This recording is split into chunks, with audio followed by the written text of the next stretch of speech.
I'm co-host James Ash. And I'm co-host Phil Scaife. Welcome to the Business Lockdown.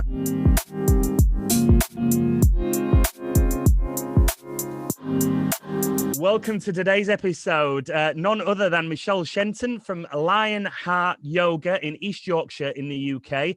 Really excited to have you here today, Michelle. Welcome to the Business Lockdown. How are you doing? Hey, I'm good, thank you. Wonderful to see you as always. Yeah, well, we've put a smile on my face. Well, we've just literally flipped in the last 5 minutes. We had a load of structure that we were going to work from. I mean, our theme for February is how to survive 2021, and that's opportunity in an uncertain world, and looking at areas of planning, strategy, chaos, stress, and loss of revenue. However, we just spent the last 5 minutes just you fortunately exactly just throwing that out, because you and the reason we've done that, just to give our viewers and our listeners a little bit of insight, is that you and I had a chat the other day, and essentially it was all set for a 10 or 15 minute catch up, and it was essentially knowing that you were looking to roll out an online promotional advertising campaign, and that turned into what, an hour and a half, and us exploring like how we can do that better, and throwing a load of ideas down. So I'm really excited to kind of with this episode to spin it on its head, and we've already agreed some actionable points that we want to achieve at the end of it. So, but before we get right into all of that good stuff, I want to ask you a question we ask our. So, what are your kind of proudest moments personally and professionally? Proudest moments. I have to say, I am right now very, very proud of where I've taken my business so far, and how I have found a way to deal with it, and how I have found a way to help others to deal with their challenges right now. Everything's hard. You just hit the nail on the head a minute ago. We took something and we just chucked it up in the air, and that's what's been happening. That's what's been happening for a year. My life and my business has been going that way, then it went that way, then it went that way, and it's not even pivoted. I mean, it's been going round in circles. It's open, it's shut, it's open, it's shut, but it's still here. It is still here, despite all the odds being stacked against it. It is still here. And I was proud when I opened it. My feet didn't touch the ground. We at the moment we're training people as well, and that is a sign in itself that people out there, despite all of this uncertainty, they're still able to find a route and be able to pursue their passion. Maybe they've had to change route, change a different path, but at the moment there's just so much going up in the air for so many different people, that getting someone to come in and say well, I want to train to be a Pilates teacher. I'm like, come here, I'll do it, we'll do it now.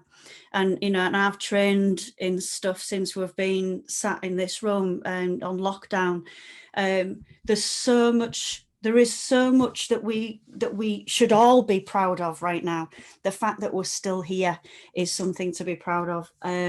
But yeah, for me, what was the other question? Sorry, I just went off. So personally as well. No, I love it. I'm already like, right, I'll go back to that point. So I love it. But personally, what's been a personal highlight, in terms of like a moment or something that you're really proud of personally? Some insight there. Personally, it's different for me. I don't feel like I've had a private life since we've been in this past year, more than a year. Personally, I've achieved some different qualifications. Again, I've taken myself on a path that I am extremely excited about, because obviously, I represent a yoga studio that is one of the best investments in a small city. A small deprived city has this tremendous facility, but it's also got even more to look forward to. And for me personally, I do like to think one of my strengths is I never stop, I never sit still. And there's always something. I'm looking to the left. It's because I've got a stack of books next to me. I just love books. And if I can put my head in a book, I never used to. never used to like books until I started doing this. I just find the value in being able to read something from somebody who didn't really do very well at school, I like to refer to it as coming from the cheap seats.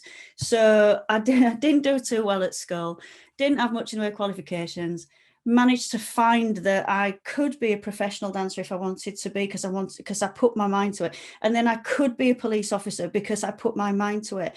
And none of these things I actually had any real background to substantiate being a professional dancer. I just got there by sheer will and determination. And that's just gone through. And I think obviously that reflects in where the business is right now, and the fact that we have this ability right now, some of us have this opportunity, should I say, to be able to take stock of where we are and do something positive for ourselves. And that might not be read a book, it might be go out for a walk. There's so many things that I personally have changed in these last few weeks. And don't get me wrong, I've had my moments of struggle as well. It's not all been it's easy. So, but yeah, far from it. A shed load of challenges at play, I imagine, and we'll certainly cover that. Well, you've touched on survival there, which and it seems that running through both examples is just that there's almost a decision made, and you're going to make it happen, and that seems to be kind of consistent with your success and certainly surviving right now. Many people consider if you're surviving, you're winning right now when many businesses are going under. Let's cover our conversation last week, which as I said, we had essentially a 15 conversation turned into an hour and a half, and then you cut it in half as well, didn't you? It could have gone on for a lot longer. We could have gone on a lot longer, and I just want to kind of bring our audience up to speed on what that looked like, and then and with that in mind, then we can I really want to work forward from that, because I think there's some amazing opportunity at play. And this is all about one of the main points is opportunity in a changing world in 2021, and exploring that. And I think certainly we've explored some of that in our conversation of the day. And we had a conversation, we were exploring, you had a video, and we initially covered that video and looked at the time length. So you were looking at that as a promotional video. So we covered that, and the length of time and the content within it, and we covered that initially. And then I explored why you created that, where you wanted it to be, and the impact you wanted that to make. You wanted to throw a few £100 at that, a few £100 on a campaign to bring in new customers. So I was like, right, okay. So once I explored with you some of your frustrations and things that hadn't essentially worked, we then kind of worked into engaging with your current audience whilst creating and developing a new audience. So you want to feedback kind of how you felt about that conversation, what we covered, and you've had a few days now to sit on some of those ideas. And I know before we press the record button, you kind of buzzed at me, and you've already started to create a list of actionable points. So I told you I don't stop. I wake up thinking about these things. So if you want to, would give how did you just a bit of insight from your point of view in terms of that meeting and what it meant to you, and some of the things you took from our conversation at the meeting, and then over the last few days, once you've sat on some of those ideas, what that looks like now. Yeah. So just to put it into like a real brief picture. So, obviously it's a yoga studio. Yoga studios have been closed. Yoga studios couldn't open. They got shut down as gyms. They couldn't open with gyms. We lost more business because gyms were open. So people went from us to there. We're being hit, bam, bam, bam, over and over and over again. And this isn't a sob story, because I've kept that place going. We engage with people. Yeah, we've lost loads of people, but we've engaged, and I'm constantly looking at what other people are doing. What are the big boys doing out there? What have they got? We hit the ground running. We went straight into live stream when we had to close the first time. We were the first people to do it. But that's because I'm watching what the other guys are doing around the world. And we've done everything right. I'm very, very happy with what's happened and how we've responded to everything. But when you start to run out of ideas, and this has been going on for a long time. Remember, we've been shut down twice now for a long period of time. And I'm bombarded with, people cancelling and all this negativity, and it's really hard. Even for somebody who does what I do, I know how to deal with it, but sometimes it just comes and it comes and it comes and it comes, and it's like relentless. So I thought, right, nutrition, need to get some nutrition involved. So I created a nutrition package, doubled up with this guy who's very, very high profile. We did the fitness nutrition program. I got everything ready. And then I went, now what do I do? What am I supposed to do with this now? And I was like, oh, so I'm speaking to, money's, you have to be careful with money right now. Mm-hmm. Trying to make sure that when we do reopen, we've got enough to reopen with, and we will reopen. So I'm talking to people. What do you think to this? What do you think to that? And I'm not getting like it just wasn't right. I'm a big believer in you have to follow your gut instinct. From being in the police, you follow your gut instinct. It's there for a reason. And I wasn't getting anything back. And I felt like I'd spent all this time and I spent all this money doing all this work. And then I just literally hit a brick wall. And, being surrounded with everything else, I'm the picture of positivity on our social media. Because I have to be, I want to keep everybody else going, and the stuff that I post on there works for me as well. So and I spoke with a friend, Vicky, a mutual friend, and she just said, just speak to James. And I was like, why didn't I think about that? Why didn't I? So, and because sometimes you can't, sometimes your head is so bombarded with so many things. And yeah, so when I ran the video past you, you gave me everything I needed. I've done it, by the way. I've edited the video now. So, yeah, everything taken on board. I was going to bang it out there on social media, and I still will. And I got some tremendous advice from you that made me think. That morning, literally that morning, I'll be honest, I was in the shower and I felt like crying, because I was like, I didn't know what to do. I felt like I'd literally just run its course. And I talk about acceptance, and I was ready to just say, well, then now the business just has to run its course, because there's nothing more I can do. I can't think of anything. I'm literally, following everything. I've done everything. But then I spoke with you, and within about 10 minutes, I was like, The cogs are turning again, right? Yeah.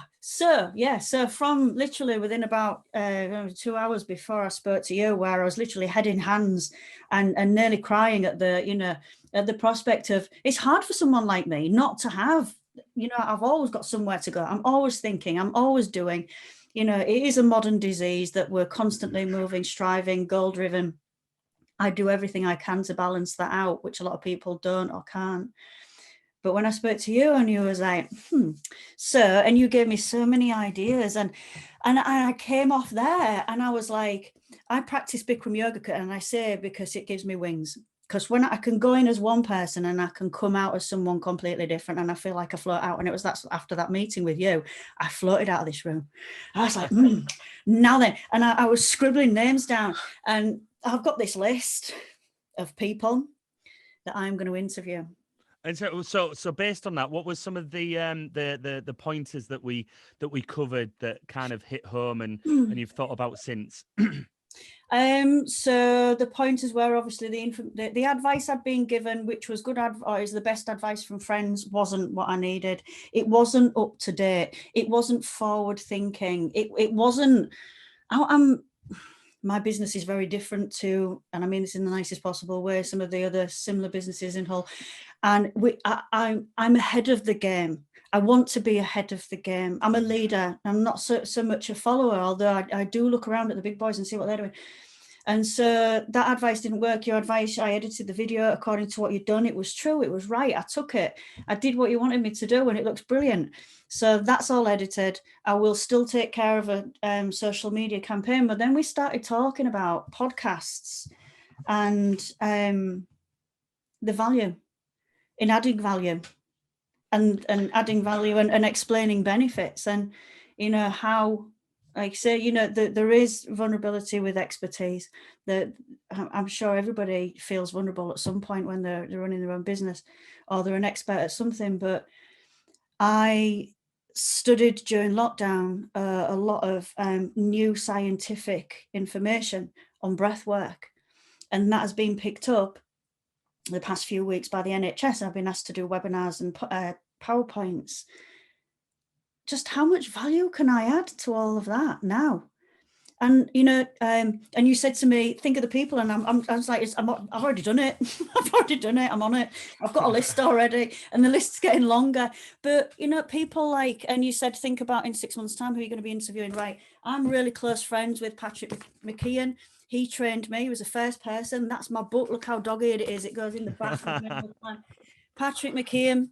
And then Ben Wolf was the last guy. He's created all of this information here for me. He's a clinical hypnotherapist. And then I'm getting him, James Nestor. Move it. Let's have a look. There we go. Yes. Breathwork. Because just to give a little bit more insight to our viewers and listeners, when we spoke about the path of the podcast, I've never said it like that before, but I mean, essentially, this is our area of expertise. We've been focusing on this as a business for since lockdown, and we've picked up clients. We're continuing to pick up clients, and essentially steer them and guide them through the process that we've spent a lot of blood, sweat, tears, and finances over. And I remember saying to you, he said, like, you don't do a yoga podcast because there are, it's not original, and there are people out there that are doing yoga podcasts. It's like, what is your niche? And straight away you were like, then you started talking about the breath work that you're focusing on. Then you was like, well, recently like you said, I've worked with the NHS. I've got these contacts. I could do this. I could do that. And straight, you're like firing on all cylinders. And that's when I said, like, when I visualized, if you've got a podcast with a niche focusing on breath work, straight away I'm thinking you can be interviewing people on anxiety, panic attacks, professional athletes, the free divers, could hold their breath, meditation, Buddhism, all of a sudden I'm thinking, you've got this niche, but the kinds of people that you can be talking to is incredible. Because people, sorry, go on, James. No, and it's so all of a sudden you think, it'd be too obvious to know, I've got a yoga studio, I'm going to do a yoga podcast. No. Go real niche. And then as soon as we touched on that, you were scribbling down, and before I even finished talking, you're like, I've already got a list. I know I'm going to reach out to. And and you the were list has been building, because obviously I've spent this last year watching podcasts and all this information as they found its way onto YouTube, and the value in it is tremendous. Look at how over this last year in particular that people like me have relied on podcasts from people. James Nestor's already done a few, so has Patrick McKeon. But the thing is, as you just said, it's not, what people don't realize is that this is a tremendous way because you talk about yoga, and I'm not your typical yogi. You know that I have a glass of wine every night. I like to go walking. I like to think that I've got everything in balance. It's not that I don't do the spiritualism. I do it because it works for my head. But what people don't realize is that, so I'm surrounded by books, that everything that we do at this moment in time, whether it be breath work or it be yoga, or it be find a way to deal with life, stems from Buddhism, because they've been practicing it for thousands and thousands of years. But if you say yoga to somebody, or you say meditation to somebody, they immediately are going to go, no, because I would have done. I ended up doing this by chance. My first class, I didn't buy it. Somebody bought it for me, if you can believe that. And look what happened. But to be able to pull all of this information together, and people have a choice, they don't have to, it's not being rammed under anybody's nose, but if they understand that there's some value in that, this is actually the way to deal with life as it is right now. That's all they're saying. They're not saying be a monk. They're not saying do yoga and wrap your legs around your neck. What they're saying is you need to deal with life, because your reaction to life is the thing that's going to change for you, and your breath and some clinical hypnotherapy, simple things. I don't know if I can turn this on. I've got a little digital metronome there. If you want me to turn it on, I will do it on. You can breathe to it if you want. It's your call, it's your call. This is probably one of the most valuable things that I've picked up from my courses recently, and for for people to be able to breathe properly. It's a little bit, breathwork has been studied for a long time. Back in 2012, somebody, can't remember his name, as a professor from New York, a high-end professor, said, did you know that you're only supposed to breathe 5 times a minute? Oh, wow. And that was back in 2012. And he'd spent 40 years studying and testing brainwaves. Ben Wolfe, who I trained with, he spent over 700 hours studying brainwaves and how our brain responds to how we breathe. And how we breathe is how your lungs and your heart changes, you know, its speed, its rhythm. There's so many things that you can correct just from breathing. And if we'll change it. It won't be a surprise, but as soon as you said that, I started breathing and seeing if like, so that's going to be more than a breath every 10 seconds. So while you were talking, I was already doing it and It's that.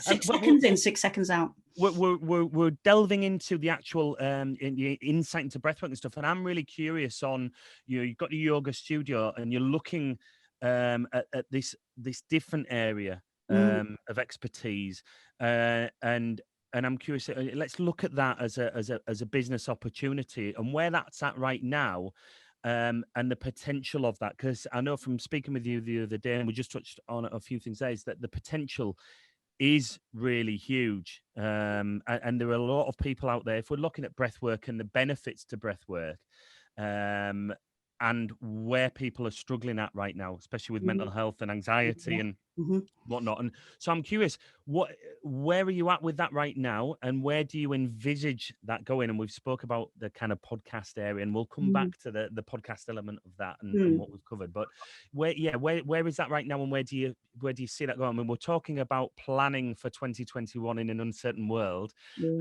How do you envisage the next 12 months going when it comes to breathwork and this like new kind of, is it safe to say new venture? It sounds strange when you talk about breathwork and calling it a venture, but essentially it is a business or a service within a service style business, isn't it? It is.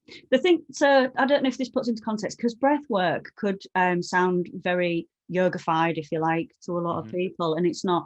It's scientific work. It's not spiritual, although the two kind of do cross over a little bit.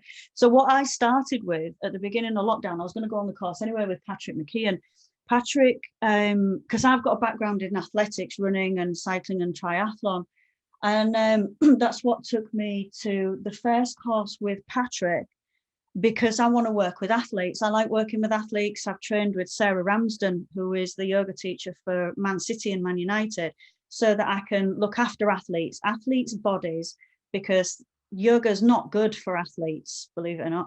So looking at what Patrick did with the breath work, I wanted to really start doing some work with people that have breathing pattern disorders, and most of us have breathing issues anyway, we don't realize.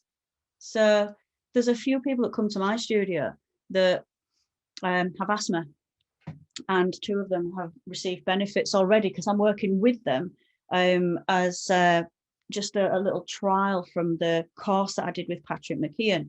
So it's about, that is very different to the other stuff. So this is, you know, when you mentioned free divers, free divers have to, how did we put it?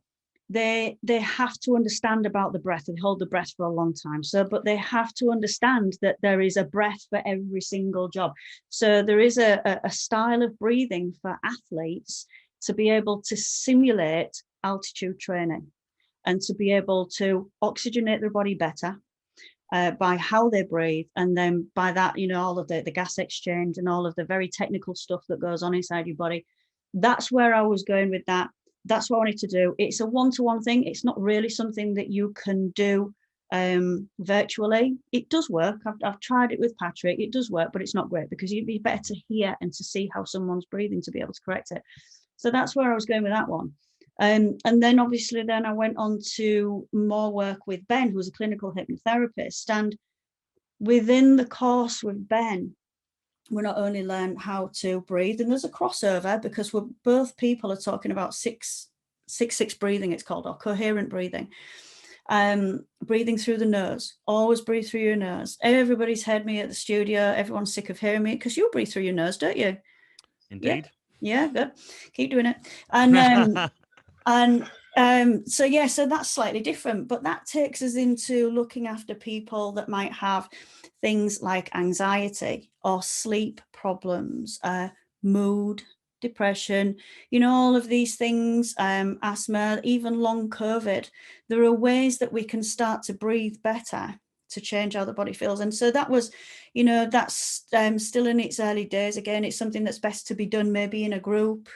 I have done last weekend, I did it was a beautiful, if I do say so myself, an immersion workshop. And I introduced a few of the breathing styles from Ben, so it's basically how to breathe, coherent breathing, along with my clicker ticker, but also how to hack the brain. And that can be done online, because I'm not testing anybody, and I'm not checking their body oxygen level testing it or anything like that. It's just a case of, this will be really good for you. This is actually non-negotiable. Breathing in for 6, breathing out for 6, and breathing through your nose is non-negotiable. And getting people to understand that, and giving them, instead of having the issues that they have, giving them the tools to deal with the issues. So it is something that can be done online now, with, in terms of giving somebody a different way to breathe. But if I was checking somebody, I couldn't do that. It'd have to be a one-to-one. So yeah, I don't know. Does that answer your question there? Yeah, and outside, because we'll come to this new podcasting route that we've explored and discussed, and kind of, I believe we've agreed on attacking.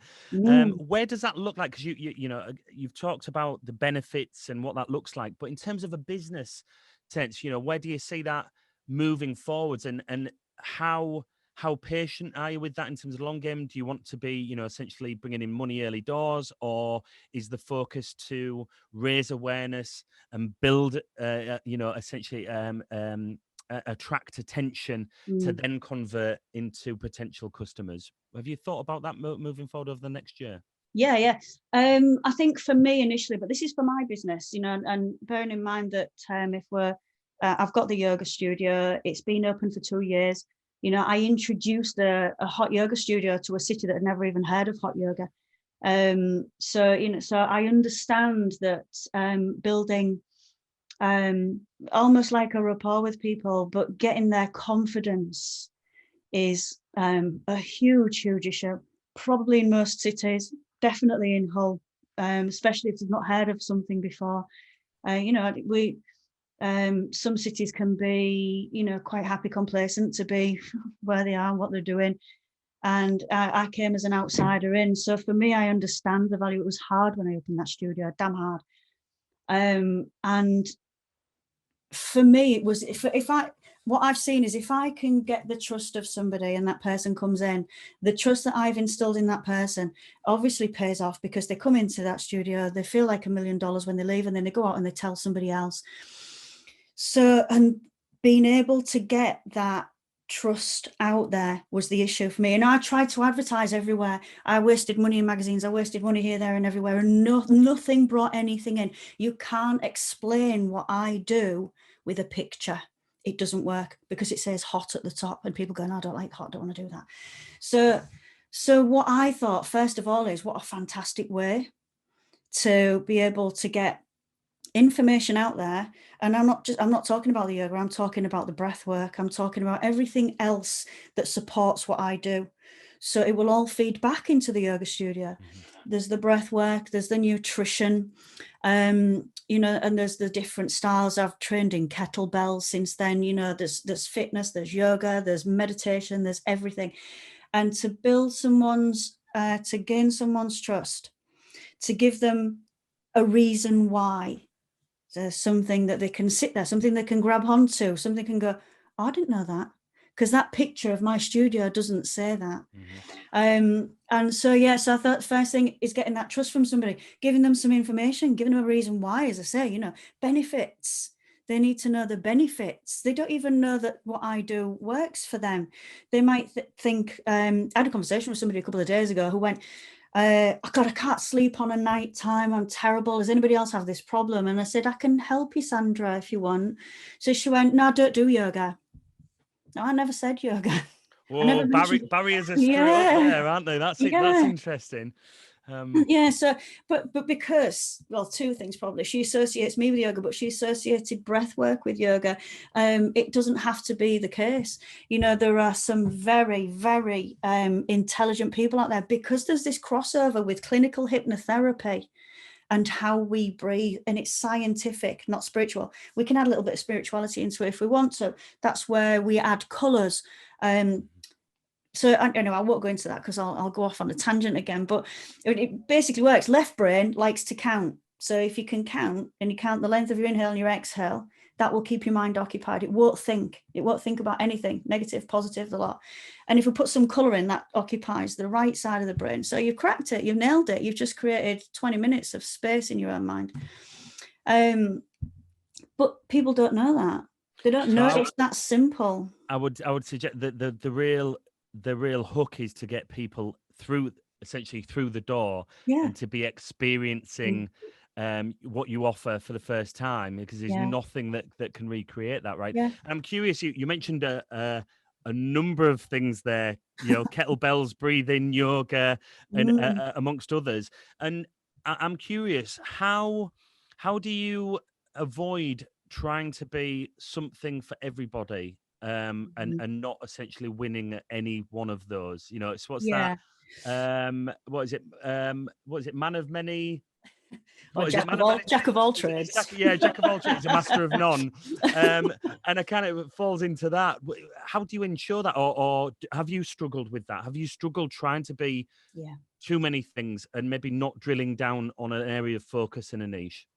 And that's been because my time is limited, because I am not you, James, and I don't know what I'm doing when it comes to marketing. You're very lucky. You wouldn't want to be in this head right now. Trust me, the grass is never greener.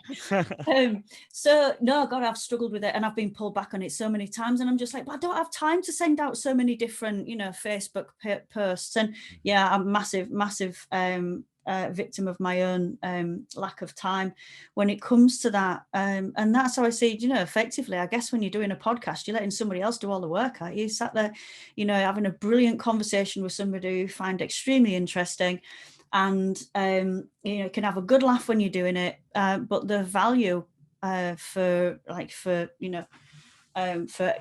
if it was my business, the value would be tremendous, because one thing that Ben always says, Ben Wolf, when I'm on his course, and he always says, this is my knowledge, this is what I know, and I'm sharing my knowledge with you. But he always puts a little bit at the end, but what do I know?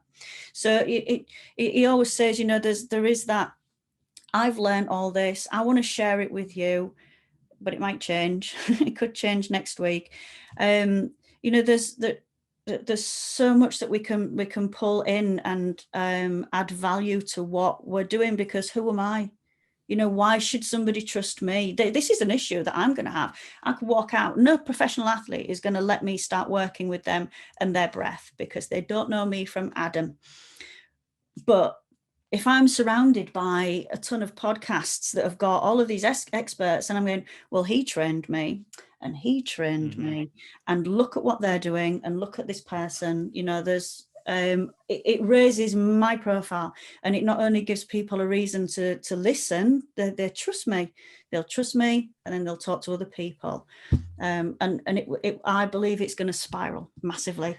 You hit the nail on the head there. It's like that we discussed is by facilitating a show and experts, you do raise the bar, and you spoke about certainly in your industry is that validation of why should somebody trust you, why should somebody be confident in what you're providing, and podcasts are an awesome platform to do that in many industries out there, not just health and fitness, but many industries.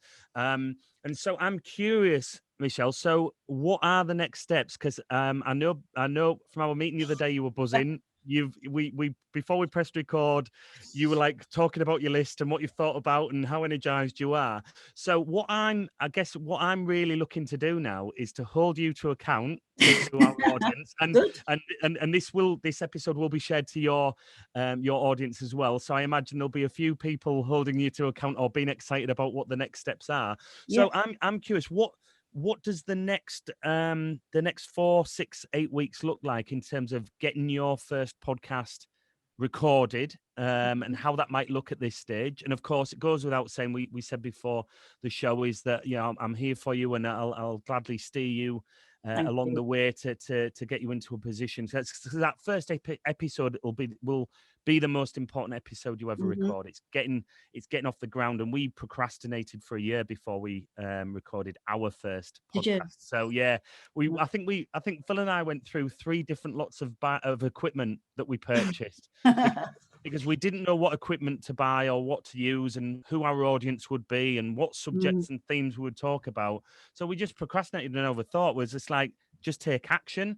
And I think that's the biggest piece of advice I could give you is taking action. So what does that look like with you? And it's my advice would be not to overthink it, is to get off the ground, because episode 1 is going to look different than episode 5 and episode 10, but you'll never get to the quality and standard of episode 10 without making that first recording, right? So what does this journey over the next few weeks look like for you? You've got your list in place, you've got your hit list, right, of guests.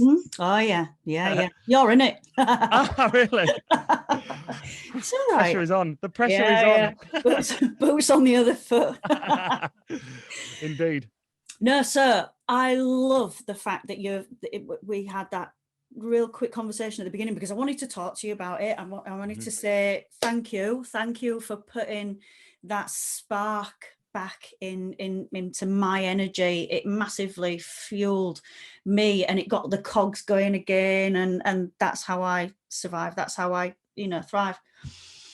I love the fact that you've given me a time frame. So you said, how are you going to do it? Right, so you're going to help me to do all the fine tuning. I mean, I've been teaching Zoom, and obviously got some kit already from what I do from home.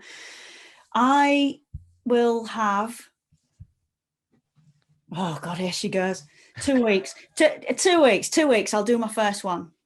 In 2 weeks' time? Yeah.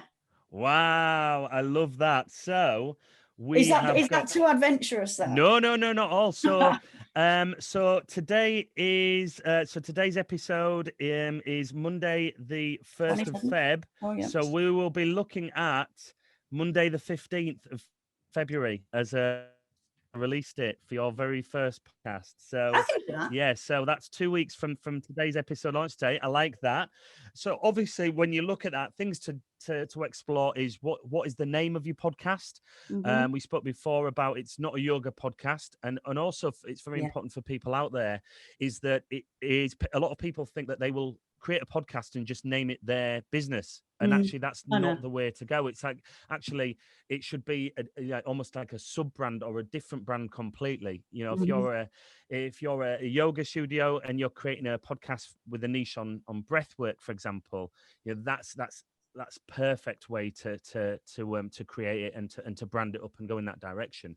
So you need to be thinking about the name of your podcast for sure. You're already ahead with Zoom. I mean, we can spend 5 minutes on a one-to-one just covering like some of just to make sure your Zoom account is in check, and what I do in terms of prepping our guests. So there's a bit of a process there. You'd be amazed how many podcasters don't actually meet with their guests prior to the recording. So, and this is a big mistake. Many people, they'll put out there, and because they put out there for a guest, and then they get an email from somebody saying, I'll be on your show, they then set a recording date and a Zoom link, and then they come on and record, and they've got no rapport. They've got the only background they've got is actually over email or looking at socials. So and it can be 10-20 minutes before they getting a real flow on the episode. So there's a number of tips and tricks that we can have a chat about and cover, which will give you certainly a boost and a head start on things. And it's who's going to be your first guest. So it's like, think about who will be your first guest. That first guest will be your first episode, which essentially will be your most important episode. So who will that be, and what does it look like? And we'll also say, like, having a bit of a spine to cover through the episode. So think about your recording time. I mean, if it was literally Q&A, you can do a Q&A themed podcast over 10 minutes, but it's almost impossible in a conversational style podcast for really any less than 30 minutes, and you rush it, it feels rushed, it feels pressured.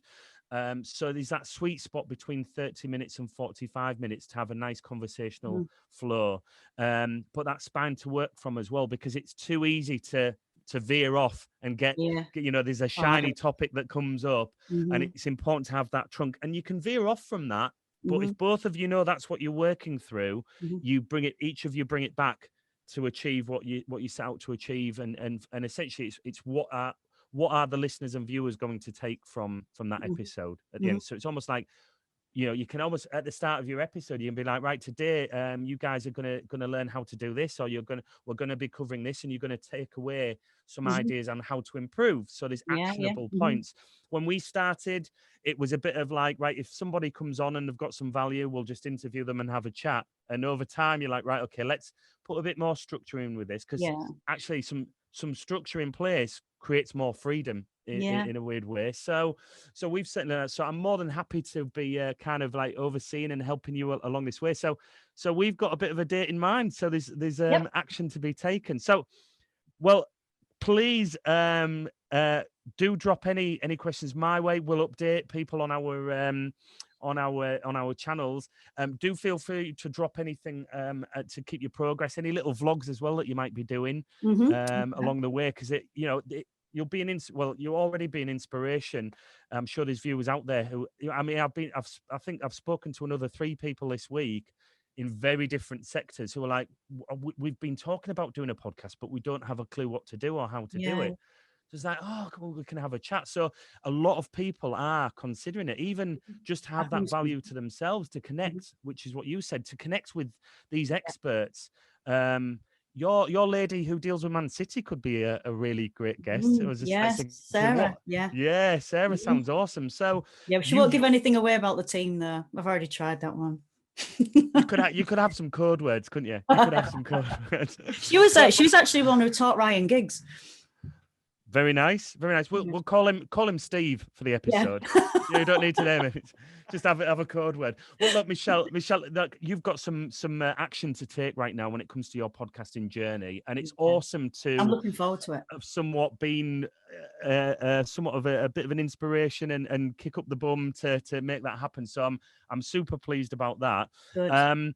So before we sign off and you go away and start sharpening your pencil and putting more ideas down, where can people find you? So what's your social hooks and your web link, please? Okay, so the studio, along with some information on the breathwork, we have a website which is Hot Yoga Hull.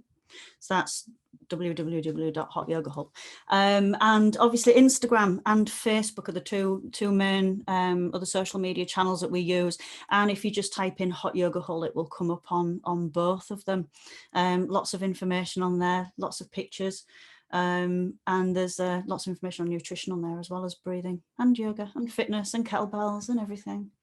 Yeah, we might need to talk about just bringing that in a little bit more, which we covered, didn't we, when we had a chat? But I love it. And the thing is, when you have those kind of more plates spinning, it opens you up to the opportunity for one of them to really hit off. And then it's about.